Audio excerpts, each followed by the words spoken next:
안녕하세요. 다시 찾아와 주신 여러분을 환영합니다. 배 한 척 만들 때마다 130억 원이 프랑스로 흘러간 그 구조가 정말 한국이 기술이 없어서였을까요? 한국조선업이 세계 1위라는 말 다들 들어보셨을 겁니다. 그런데 그 인류에서 만들어지는 이익의 절반이 지난 30년 동안 프랑스의 GTT라는 회사 한 곳으로 그대로 흘러나가고 있었습니다. 누적 금액이 얼마인지 아십니까? 7조 4천억 원이에요. 그것도 끝이 아닙니다. 이미 결정된 미래 청구서 3조 원이 따로 남아 있어요. 다 합치면 10조 원을 훌쩍 넘어갑니다. 오늘 두 가지 질문부터 던져드리겠습니다. 왜 30년이 걸려서야 한국이 자체 화물창을 만들 수 있게 됐을까요? 그리고 왜 하필 2025년 10월에야 그것도 통영 앞바다에서 그 시작이 일어났을까요? 오늘은 이 이야기를 세 겹으로 들어가 보겠습니다.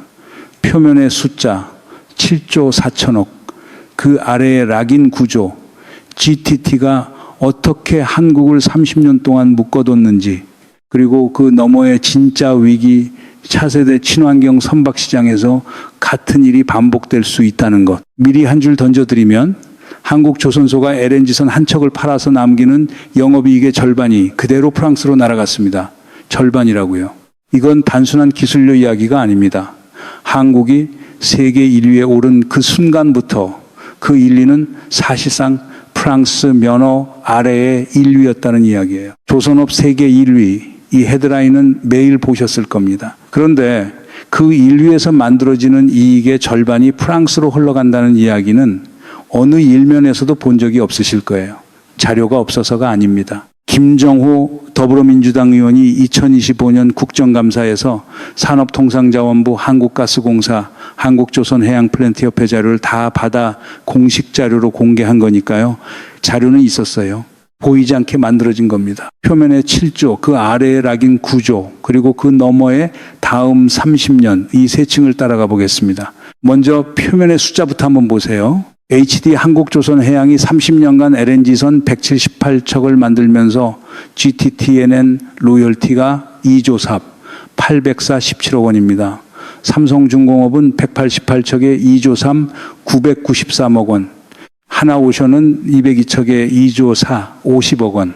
다 합치면 568척에 7조 2천억 원대예요. 회사가 다 다른데 GTT에 낸 돈은 거의 똑같습니다. 이게 무슨 뜻이냐? 이건 어느 한 조선소의 협상 실패가 아니라 협상 자체가 불가능했다는 뜻입니다. 시장 구조였다는 거예요. 5%라는 로열티 비율, 이게 얼마나 무거운 숫자인지 한번 따져보겠습니다.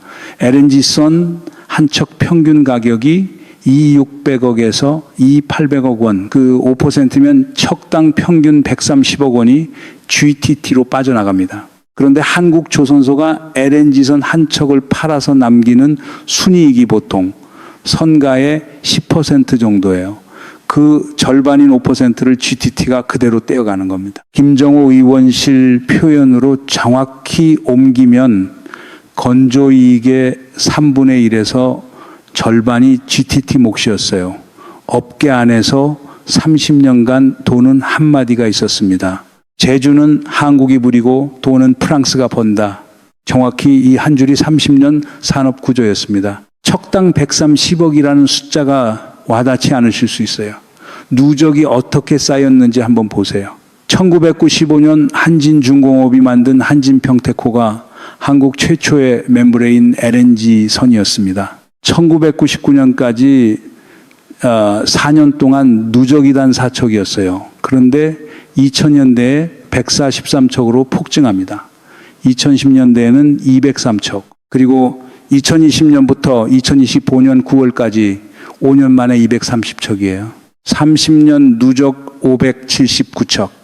한국조선업이 무서운 속도로 커진 만큼 GTT의 통장도 무서운 속도로 두꺼워졌다는 뜻입니다. 그런데 이게 끝이 아닙니다. 미래 청구서가 따로 있어요.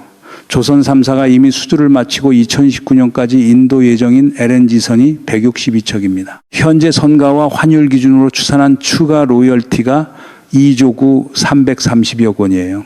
여러분 30년 동안 7조 4천억이 이미 빠져나갔는데 앞으로 4년 동안 3조 원이 더 빠져나가도록 이미 계약이 다 돼 있다는 겁니다. 이게 말이 됩니까? 10조 원이 어느 정도 규모인지 한번 비교해 보면 한국 정부 1년 R&D 예산의 큰 한 덩어리에 해당해요. 한 회사가 30년 동안 한국조선업 한 산업에서 가져간 돈이 그 규모입니다. 다르게 표현해 볼까요? 한국이 차세대 원전 하나 짓는 비용이 보통 5조에서 7조 원 사이입니다. 그러니까 GTT가 한국에서 30년간 가져간 돈이면 차세대 원전 2기를 우리 손으로 지을 수 있었다는 뜻이에요. 그게 다 프랑스 한 회사 통장으로 들어갔습니다. 그것도 한국 조선소들이 피땀으로 만든 배에서 떼인 돈으로요. 여기서 자연스럽게 한 가지 질문이 떠오릅니다. 왜요? 왜 한국 조선업은 30년 동안 이 구조를 못 깼을까요? 단순히 기술이 부족해서였을까요? 아니면 다른 이유가 있었을까요? 이게 단순한 기술료가 아니라는 신호가 이미 여기서 나오기 시작합니다. 여기서 보통 이런 결론이 나옵니다. 한국이 기술이 없어서 그런 거 아니냐? 기술 사오는 게 당연한 거 아니냐? 일견 합리적인 설명처럼 들려요. 그런데 한 가지 사실이 이 설명을 완전히 깨버립니다. 2020년 11월 공정거래위원회가 GTT에 과징금 125억이 800만 원을 부과합니다. 이유가 두 가지였어요. 첫 번째는 끼워 팔기입니다. GTT는 화물창 설계 라이선스를 팔 때 엔지니어링 서비스를 강제로 패키지에 끼워서 팔았어요. 한국조선소가 설계도만 사고 엔지니어링은 우리가 알아서 할게요 라고 해도 도무지 안 통했습니다. 무조건 패키지로 사야 했어요. 두 번째는 더 황당합니다. GTT는 계약서에 이런 조항을 박아 넣었어요. 만약 조선소가 우리 특허의 유효성에 이의를 제기하면 우리는 언제든지 계약을 해지할 수 있다. 무슨 말이냐? 우리 기술에 문제 있다는 말 자체를 꺼내면 너희에게 기술을 안 팔겠다는 협박이었던 거예요. LNG선을 만들려면 무조건 GTT 설계도가 필요하니까 한국 조선소들은 부당한 조항을 발견해도 입을 꾹 다물 수밖에 없었습니다. 한번 보세요. 이건 단순히 기술이 없어서 돈을 낸 게 아닙니다. 기술에 문제 있다는 말조차 못하게 계약서로 입을 막아둔 거예요. 이건 기술 사용료가 아니라 침묵의 대가였다는 겁니다. 그러니까 이건 한국이 기술이 없었다의 문제가 아닙니다. 한국이 기술을 의심하고 자체 개발에 도전하는 그 시도 자체를 30년간 계약서로 차단해 놓은 구조의 문제입니다. 이게 우리가 들어가야 할 두 번째 층이에요. 시간을 1980년대 말로 거슬러 올라가 보겠습니다. 당시 한국가스공사가 LNG 수입을 결정하면서 묘한 선택을 합니다. LNG를 수입할 때는 보통 두 가지 방법이 있어요. 판매자가 자기 배로 가져다 주는 방식, 그리고 구매자가 직접 자기 배로 가서 실어오는 방식. 개발도상국 입장에서는 당연히 전자가 편하죠. 그런데 가스공사는 굳이 후자를 택합니다. 우리가 우리 배로 직접 실어올 테니 그 배는 한국조선소가 만들어라. 당시 한국조선소는 LNG선을 한 번도 만들어 본 적이 없었어요. 무모해 보였습니다. 1980년대 후반이면 한국이 OECD 가입도 한참 전입니다. 1인당 국민소득이 5,000달러 수준이었어요. 그런 나라가 일본이 30년 동안 독점하고 있던 시장에 한국 조선업을 통째로 밀어넣겠다고 한 겁니다. 지금 와서 보면 한국 산업사에서 가장 탁월한 판단 중 하나였습니다. 지금 전 세계를 누비는 LNG선 750여 척 가운데 500척 이상이 한국에서 만들어진 배니까요. 한 가지 더 짚어두겠습니다. 산업정책이 결실을 맺는 데에는 보통 한 세대가 걸려요. 1980년대 후반의 결정이 2020년대에야 한국 조선업 1, 2로 돌아왔습니다. 이게 산업정책의 진짜 시간 단위입니다. 5년 단위 정치 일정과는 호흡 자체가 다른 영역이에요. 문제는 그 다음이었어요. 당시 일본은 노르웨이산 모스 기술로 LNG선 시장을 거의 독점하고 있었습니다. 한국에서는 현대중공업이 발빠르게 노르웨이로 가서 모스 라이선스를 사옵니다. 그것도 한국 내 독점 계약으로요. 다른 조선소는 모스를 쓸 수가 없게 된 거예요. 대우조선과 한진중공업은 어쩔 수 없이 다른 길을 찾아야 했고 그 길이 프랑스였습니다. 한국이 멤브레인 방식을 택한 게 전략이 아니라 모스 쪽이 막혀서였다는 거예요. 한국의 화물창 종속은 처음부터 자발적이지 않았던 겁니다. 그리고 1998년 IMF 외환 위기가 닥칩니다. 묘하게도 이게 한국조선업에는 결정적 기회가 됐어요. 환율이 폭등하면서 가격 경쟁력이 갑자기 급증했고 동시에 모스 방식의 약점이 부각되기 시작합니다. 둥근 탱크는 공간 효율이 떨어지고 대서양처럼 먼 항로에서 연비가 안 나오니까요. 한국 조선소들은 이 틈을 절대 놓치지 않았습니다. 멤브레인 핵심 부품을 만들던 핀란드 회사를 찾아가서 50척 분량을 한 번에 선주문하는 대신 가격을 낮추고 한국에만 독점 공급하라는 파격 제안을 합니다. 1척 만들어 본 회사가 50척을 선주문하겠다고 한 거예요. 부품사 입장에서는 황당하면서도 솔깃했죠. 결과는 충격적이었습니다. 척당 3억 달러였던 시장에 한국이 2억 달러 아래로 입찰가를 적어 놓으면서 일본을 그대로 압도해버립니다. 그 가격에도 영업이익률 20%를 넘겼어요. 일본 모스가 무너지고 한국 멤브레인이 세계 표준이 된 게 이때입니다. 그런데 여기서 비극이 시작됩니다. 한국이 시장을 키울수록 GTT는 가만히 앉아서 돈을 쓸어 담는 구조였거든요.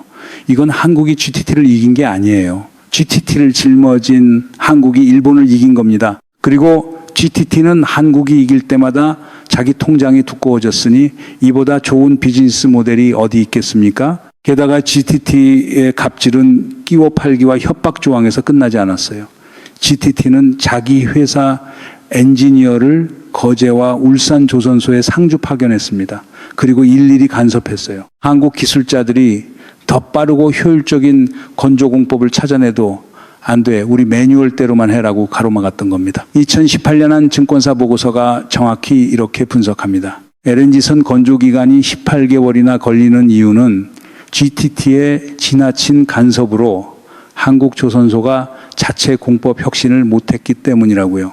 한국이라는 거위를 GTT가 30년간 아주 안전하게 품고 있었던 셈입니다. 시장을 키우는 동력은 한국 조선소들이 만들었는데 그 동력의 절반이 그대로 매뉴얼 관문 통과서로 빠져나간 거예요. 자충수도 이런 자충수가 없습니다. 그렇다고 한국이 가만히 있었던 건 아니에요. 2004년부터 가스공사와 조선사들이 국산화를 시도합니다. 그 첫 결과물이 K실이었어요. 그리고 이게 정말 처참하게 실패합니다. 2018년 SK 해운이 운항하는 SK 세렌티오와 SK 스피카오 두 척의 LNG선에 K실 화물창이 처음 탑재됩니다. 한국 기술로 만든 화물창을 처음 실은 배라고 해서 떠들썩했어요. 그런데 운항을 시작하자마자 문제가 터졌습니다. 화물창 외벽의 결로가 발견된 거예요. 콜드 스팟이라고 부릅니다. 영하 163도의 LNG가 단열재를 뚫고 새어 나오고 있다는 뜻이었어요. 두 척 다 운항 중단. 결국 폐선 절차. 법원은 K실 구조적 결함의 책임이 가스공사에 있다고 판결했고 가스공사는 이 215억 원의 배상금을 물게 됩니다. 외국에서는 비웃음이 쏟아졌어요. 한국이 아무리 조선 잘해도 GTT 없으면 LNG선은 못 만든다는 인식이 그대로 굳어졌습니다. 한국 조선소들도 자신감을 잃었고 다시 GTT에 매달릴 수밖에 없었어요. 그런데 한국 산업사를 한번 돌아보세요. 큰 도약 앞에는 거의 다 이런 첫 실패가 있었습니다. 반도체도 그랬고 자동차도 그랬고 원전도 그랬어요. 첫 번째 시도가 깨끗하게 성공한 경우는 한 번도 없었습니다. 그러니 K실은 실패가 아니라 한국 화물창 기술의 입학원서였다고 보는 게 정확합니다. 그 입학원서를 받아들고 한국은 7년을 묵묵히 견딥니다. 와신상담이라는 말이 다른 자리가 아니라 정확히 이 자리에서 쓰여야 하는 말입니다. 여기서 한 줄로 정리하고 가겠습니다. 한국 조선업이 GTT를 못 이긴 게 아니에요. 한국 조선업은 GTT를 이길 수 있을 만큼 큰 시장을 30년간 만들어내고 있었던 겁니다. 시장의 크기가 임계점을 넘어야 자체 기술의 경제성이 성립하니까요. 그 임계점이 통과된 게 2020년대였습니다. 그리고 2025년 10월 27일 그날이 옵니다. 삼성중공업이 대한해운LNG와 협업해서 500세제곱미터급 상업용 LNG 운반선에 한국형 화물창 KC-EC를 탑재해 인도했어요. 홍영에서 LNG를 싣고 출발해서 제주 애월 LNG 기지까지 첫 상업 항차를 무사히 끝냈습니다. 시험 운항이 아니라 상업 운항이었어요. 백업 데이터도 든든했습니다. KCEC를 탑재한 그린 누리호라는 다목적 LNG 벙커링 바지선이 지난 2년간 123회 벙커링을 수행하면서 국내 최다 실적으로 안정성을 입증했고, 멤브레인 시트 용접에는 삼성중공업이 자체 개발한 레이저 고속 용접 로봇이 투입됐어요. 산을 옮기는데 한 세대로는 부족했던 거죠. 30년 만에 처음으로 한국조선업이 GTT에게 단 한 푼의 로열티도 내지 않고 LNG선을 상업 운항시킨 순간이었습니다. 여기서 통쾌함을 조금 통제할 필요가 있습니다. 진짜 이야기는 이제부터거든요. 500세제곱미터 첫 KCEC 탑재선은 작은 배입니다. 일반 대형 LNG선이 17만 4천 세제곱미터급이니까 한참 작아요. 그런데 가스공사가 이미 HD 현대중공업과 삼성중공업에 각각 17만 4천 세제곱미터급 대형 LNG선을 한 척씩 발주해서 KCEB와 KCEC의 실증을 진행 중입니다. 2028년 실증 완료, 2030년부터 본격적인 대형 LNG선에 한국형 화물창 탑재 수주. 산업통상자원부는 2025년 9월에 LNG 화물창 국산화를 초역신경제 15대 선도 프로젝트 중 하나로 지정했어요. 시장 점유율 목표는 2023년 55%에서 2028년 60%, 2030년 70%입니다. 김종호 의원이 국감에서 강조한 표현 그대로 옮기면 산업부가 무한 책임을 지고 기재부, 가스공사, 조선사, 해운사를 원팀으로 가동해야 한다는 거예요.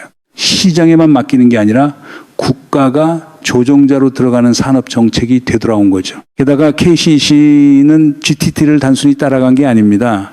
2차 방벽 구조에서 KCEC가 GTT보다 안정성이 더 높다는 평가를 받고 있어요. 1차 방벽이 뚫려도 2차 방벽이 차단하는 구조에서 한국형이 우위인 겁니다. 단열 성능에서도 자연기화율, 보일오퍼레이트라고 부르는 그 수치가 한국형이 더 낮아요.